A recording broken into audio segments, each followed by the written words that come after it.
Madame, Monsieur, bonjour. Alors, point météo en ce jeudi 1er juillet après-midi sur la tempête Elsa qui menace l'Arc-en-Tillet. Alors, tempête tropicale, Elsa qui est à un peu moins de 1000 km de l'Arc-en-Tillet.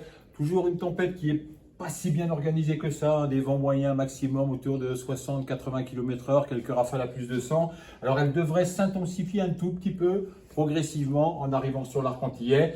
Alors, pour le moment, pas de risque d'intensification en ouragan, encore moins en ouragan majeur.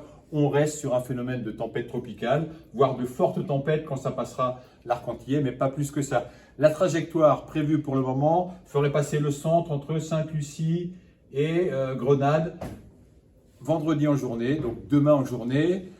Pour la Martinique, donc qui reste en bordure nord de ce phénomène, qu'est-ce qu'on attend? Alors, au niveau des vents, c'est là que c'est un petit peu plus problématique parce que en gros, dans la matinée, autour de 8 h jusqu'à 13-14 h, on peut avoir pas mal de grosses rafales qui vont accompagner des grains de pluie assez violents.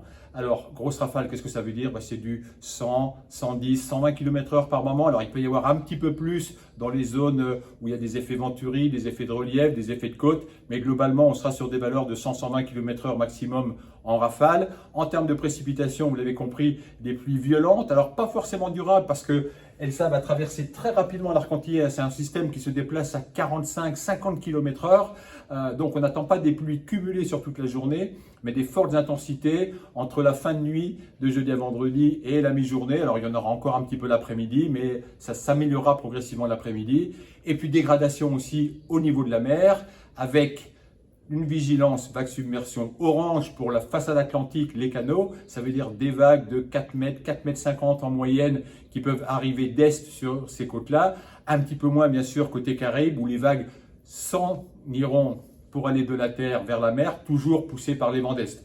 En conséquence, les niveaux de vigilance pour la Martinique, ça c'est important. Donc la nouvelle vigilance vague submersion avec les différentes zones qui sont niveau orange pour les fortes vagues levées par la mer du vent. Alors on n'attend pas de grosses houles cycloniques, vous l'avez compris. On est plutôt sur des vagues levées localement par le vent, avec donc ce niveau orange sur la plupart des zones, mais un moindre risque sur les zones en jaune. Et puis vigilance orange aussi pour les vents violents, pour les rafales qui vont dépasser les 100 km/h. Et niveau orange aussi pour les fortes pluies orages, pour des intensités qui peuvent atteindre 40, 50, 60 mm/h. Tout ça, c'est surtout pour demain, de la fin de nuit de jeudi à vendredi jusqu'à la mi-journée. Amélioration progressive vendredi après-midi avant de retrouver un bon week-end. Merci Jean-Noël.